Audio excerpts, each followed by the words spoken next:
avec les moyens de bord ce matin. On va y aller rapidement. Ici, on peut nous aider tranquillement. On aura Tribune Quotidien. Avec la complicité de la régie. On va démarrer avec Tribune Quotidien. On me demande de pratiquer ainsi. Non, ce sera assez compliqué cette méthode. Je ne sais pas. On va essayer de voir ça par là. Tribune Quotidien, je ne sais pas. Si c'est... Voilà. Vous l'avez. Voilà, vous avez Tribune Quotidien en face de vous. Enfin, la révolte. Enfin, la révolte. Je ne sais pas si je peux me lever ou bien je reste comme ça. Ça serait assez compliqué. Bon. Non, vous pouvez... Voilà.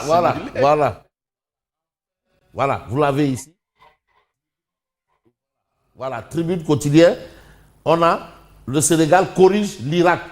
5-0. Enfin, la révolte. Enfin, la révolte. Donc, on a vu une équipe révoltée. Voilà, c'était un peu du fipou. Voilà, la révolte. Fipou. Madame Fipou. Voilà, fipou. Alors, Pape Thiaw invitait les joueurs à se révolter dans tous les secteurs de jeu. Bien sûr, en conférence de presse d'avant-match. Voilà. Ouais. Donc, on a ça ici. Enfin, la révolte. Enfin, la révolte. Alors, Ismaïla Sarr devient le meilleur buteur de l'histoire du Sénégal en Coupe du Monde. Oui. Et ça, ce n'est pas donné. Ça veut dire ce que ça veut dire. Aujourd'hui, Ismaïla Sarr est le meilleur buteur de l'histoire du Sénégal en Coupe du Monde. Vous avez les réactions de Pape Thiaw. La première mi-temps était difficile, même si l'Irak était à 10. C'est la première fois dans ce tournoi qu'on mène au score. Tout le temps, ils ont toujours été menés au score. Et c'est la première fois qu'on mène au score. C'est un élément technique qu'il évoque. Un élément technique. J'ai demandé à mes joueurs de garder le ballon. On a fait le job et je félicite encore l'équipe. Ça, c'est le discours de Pape Thiaw. Et puis, on a gagné largement et espérons que la compétition continue pour nous. Ça, c'est un peu ce que a dit Pape Thiaw après, justement, ce match-là. Mais vous avez un autre match. Le match, c'est où? À l'Assemblée nationale, à l'hémicycle. Parce que là-bas aussi, c'est une autre compétition. C'est une autre compétition. Voilà. Alors, et sur ce point, vous avez révision constitutionnelle. Vous savez, la Constitution, on parle de charte fondamentale. Et ce qui est fondamental est capital. Voilà, donc c'est important. On ne parle pas, le français est clair. Charte fondamentale. Charte fondamentale. Donc c'est au-dessus des dessus. Au-dessus de tout. Donc c'est capital. Et j'ai même envie de dire cathédrale. Cathédrale. Alors, le gouvernement désavoue la méthode de PASTEF et appelle au dialogue. Donc, le groupe parlementaire PASTEF, ici, veut faire une révision justement constitutionnelle en passant par l'Assemblée nationale. Et selon les uns et les autres, ces dispositions ne se font pas comme ça. Il faut un consensus, un dialogue. Et c'est vrai que consensus ne veut pas dire unanimité. Et même Dieu ne fait pas l'unanimité, il y a les athées. Qu'est-ce qu'on en fait? Dieu ne fait même pas... Lui-même, il s'est donné les moyens de ne pas faire l'unanimité. Dieu. Voilà. Parce qu'il faut bien demander l'avis du peuple. Mais bien entendu. Mais c'est le consensus. La Constitution, c'est pour le peuple. C'est pour le peuple. Voilà. Par le peuple et pour le peuple. Bon, mais est-ce qu'on va évoquer les questions de majorité? Mais attention, la démocratie... Ce n'est pas la loi de la majorité, mais c'est la protection des minorités. Parce que les minorités, il faut les protéger. C'est pour ça qu'on a un parlement à la place d'un parlement. Voilà. On a des parlementaires à la place de parlementaires. Voilà pourquoi il y a la démocratie. Et aujourd'hui, vous avez Maître Moussa Sarr, mais qui souligne qu'aucune révision constitutionnelle majeure n'a été entreprise au Sénégal depuis 1992. 1992, sans avoir été précédée de consultation et de concertation. Il faut quand même respecter la tradition. Et la tradition démocratique du Sénégal ne souffre aucun doute. C'est une tradition de dialogue. C'est le dialogue. Non. C'est de l'élégance démocratique. Oui. Mais l'arbre à palabre, qu'est-ce qui symbolise l'arbre à palabre? Mais ce baobab qui fait partie des sceaux de la République. Le baobab des sceaux de la République. Ça veut dire ce que ça veut dire. Tout se règle là-bas. Non, il n'y a pas. Non. Vous avez raison. Il y a un souci. Et même le code consensuel dont on parle. Mais quel est justement le mérite de ce code? C'est d'avoir amené combien d'alternances? 2000, 2012, 2024. Donc 3 alternances. Et peut-être même 2024. Et c'est le fruit du code consensuel. Et le code consensuel, c'est le fruit d'une réflexion, d'une large réflexion. Attention, pourquoi est-ce que nous en sommes là? C'est parce qu'il y a des gens qui ont tellement pensé et bien pensé. Réfléchi, ouais. Ndeysaan, l'autre disait je ne changerai aucune virgule. Wallahi. Le président Diouf. Alors, le ministre de la Justice réclame le dialogue par la précipitation, une concertation avec l'opposition et la société civile d'abord. Ouais. Non, parce qu'il ne faut pas confondre vitesse et précipitation. nañ ko waxtaanee. Qu'on en parle, il faut en discuter parce qu'il est question de quoi? De la charte fondamentale. Fondamentale. Donc fondamentalement, il faut un dialogue. Ouais. Les fondements, fondements. Et la société civile organisée autour de Aar Suñu Constitution Voilà. rencontre même la presse. La presse aujourd'hui. Non, c'est pour vous dire que C'est pour vous pas... dire que c'est pas une affaire de vraiment. C'est pas une affaire de majorité parlementaire. C'est une affaire de tout C'est le pas une peuple affaire sénégalais. de Bob Marley Oui. et de Jah Rastafari. Franchement. C'est une histoire de constitution. Constitution. Et on a besoin de tout le monde. Alors, et dans cet ordre d'idées, vous avez le Forum du justiciable. Le Forum du justiciable qui s'intéresse à l'adoption de la loi, de la proposition de loi portant révision de la Constitution. Donc, révision de la Constitution. C'est-à-dire le groupe parlementaire de la majorité. Qui compte quand même 130 députés, vraiment, veut procéder à une révision de la Constitution. Le ministre de la Justice dit, c'est pas comme ça. Vous avez la société civile, emmenée par Babacar Ba. Lui dit quoi? Ce n'est pas ça. Alors aujourd'hui, le Forum du justiciable invite l'Assemblée nationale à surseoir à la tenue de la plénière prévue ce lundi. Invite. Je vous invite. Invite. Donc il y a quand même une notion d'élégance. Ouais. Élégance républicaine. Oui. C'est-à-dire, Simon, affaire de gentleman.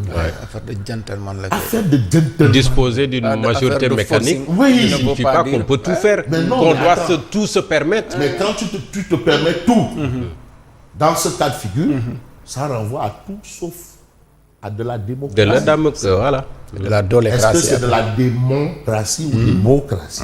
Ou de la dolécratie.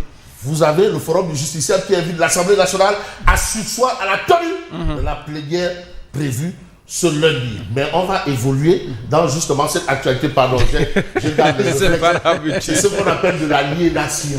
C'est-à-dire on garde toujours les réflexes. Vous avez Et dans un ce autre réflexe, je lien. reprends l'informateur.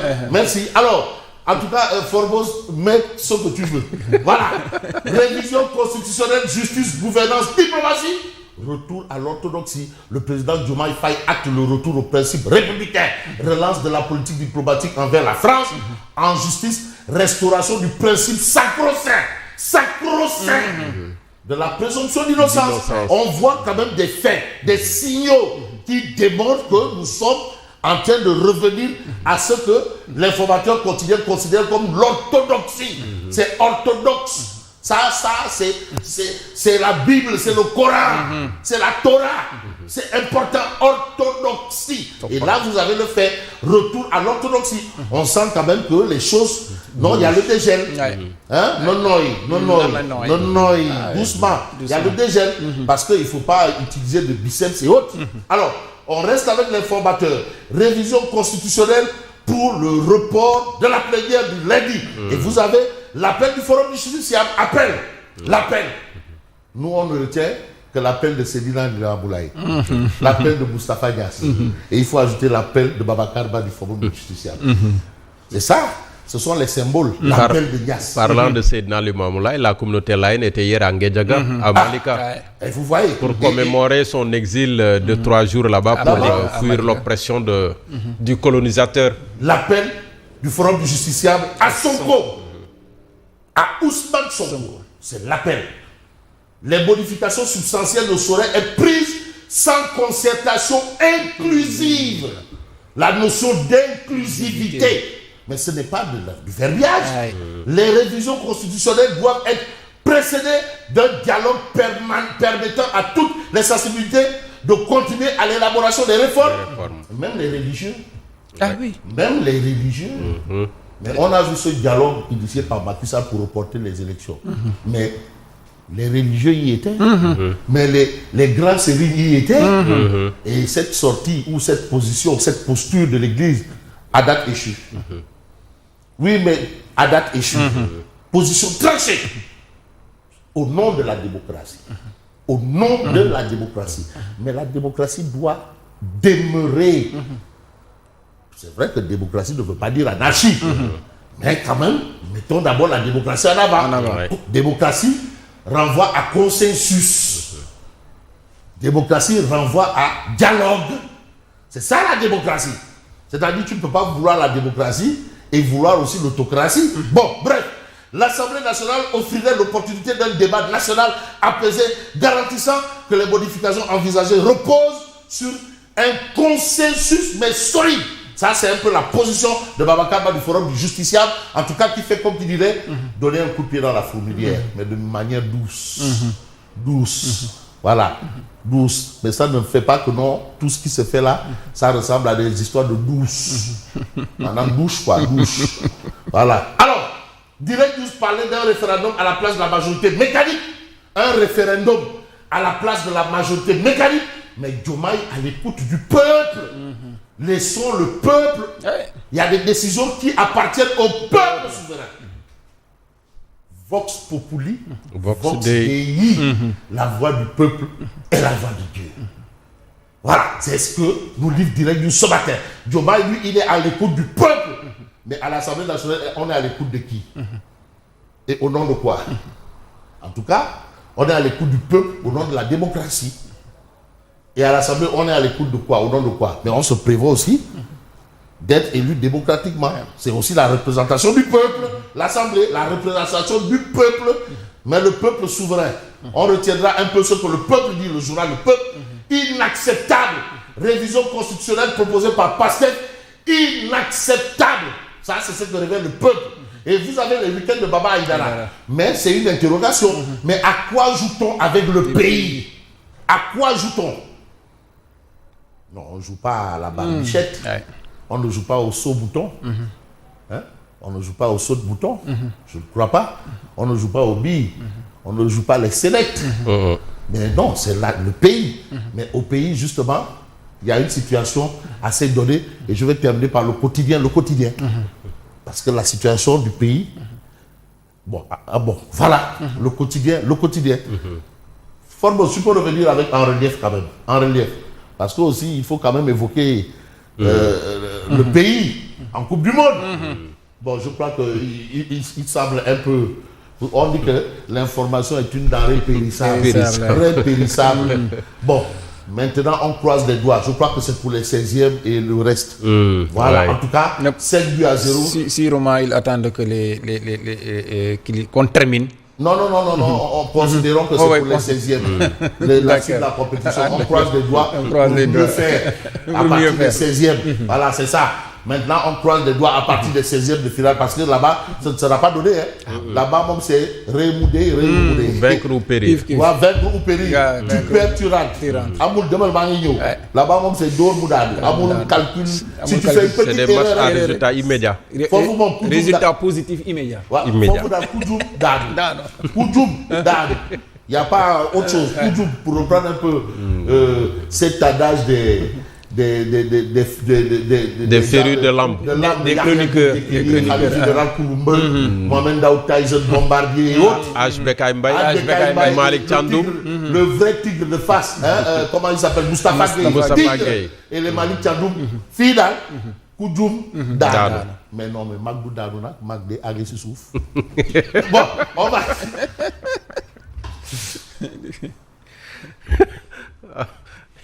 kon ñun daanoo guñu ndax ñun ay mag lañu. mag day àgg si suuf daal mag day àgg si suuf rek. waaye yenn saa yi daanoo ji gën a gaaw de pour wàcc daanoo ji gën a gaaw. alors daanoo moom daanoo moom ñoom Formose boobu ñoom dañuy daanu. man mii damay àgg si suuf daanu. kon baax na. moi je suis un peu comme le disait Moussa Ngom Akassa. àgg si du daanu. alors. Le quotidien. Dette. Après l'IGF, la Cour des comptes, Forbis, Mazar. Mais le FMI demande un autre audit. Ah oui. Mal ko wax. Ah oui. Un autre audit. Mais qu'est-ce qu'on retient ou qu'est-ce qu'on peut relever? Le quotidien nous dit près de 2 ans perdus après les déclarations de Sonko. Donc tout ça là, c'est Ousmane Sonko. C'est ce que nous livre le quotidien. Après l'IGF, la Cour des comptes, Forbis Mazar, le FMI demande un autre audit. Bon. La dernière déclaration a peut-être fait douter les FMI. Quand il disait qu'il n'avait pas tous les leviers et qu'il parlait en tant que chef de parti. Voilà, là aussi ça joue. Peut-être ça a fait douter les FMI. Le FMI dit, donc c'est ben donc on attend maintenant un audit qui viendra probablement départager tout le monde. Parce qu'il était difficile de croire. Il y a l'ancien premier président de la Cour des comptes qui nous a édifié. Et il n'y a nulle part dans le rapport où on a inscrit dette cachée. Nulle part. Mais avec toutes ces informations sur le FMI dit, mais tiens. Et puis Khalis là. Ah oui. D'où dépense au cœur. Maintenant, quand il y a toutes ces déclarations, probablement ou peut-être, mais en tout état de cause, voilà la situation. Donc, que tout le monde soit informé. Le quotidien nous dit, le FMI demande un autre audit. Ça va prendre combien de temps encore? Mais s'il y a quelqu'un qui devrait être indexé dans cette situation, d'après la rédaction du quotidien, le quotidien, c'est Ousmane Sonko. C'est Ousmane Sonko et c'est Ousmane Sonko. En attendant, moi, j'en ai fini. Je vous dis merci. Bon week-end. En attendant l'invité de dimanche. Ah oui, c'est Dibkor Faye qui a été indexé. Dibkor Faye a été indexé d'être celui qui a amené des nervis au siège du Parti socialiste. Pour un peu empêcher Ali Oundo et autres d'accéder à la salle. Et lui, il vous dit que non, eux, quand ils sont arrivés, ils ont trouvé que non, les gars avaient déjà fait le boulot. C'est-à-dire ceux qui ont amené les nervis, c'est eux qui indexent les autres d'avoir amené des nervis. C'est un peu la théorie du voleur qui crie au voleur. Voilà, du bandit qui crie au bandit.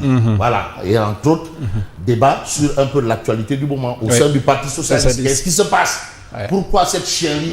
Et il n'hésite pas à vous dire que ces gens-là, puisqu'Abinatan Mengenga a parlé de poursuites judiciaires, ces gens-là qui ont fait pire que ceux que les Khalifa Sall et Baba Fall ont fait, sont passibles d'exclusion. À bon entendeur, Doudel PS. C'est remous au sein du Parti socialiste. Regrettable. Fabrice, à tout à l'heure pour la revue de presse. Merci. Younous Abadi, à tout à l'heure. À tout à l'heure, Simon. Voilà. Le développement de l'actualité, c'est dans un instant.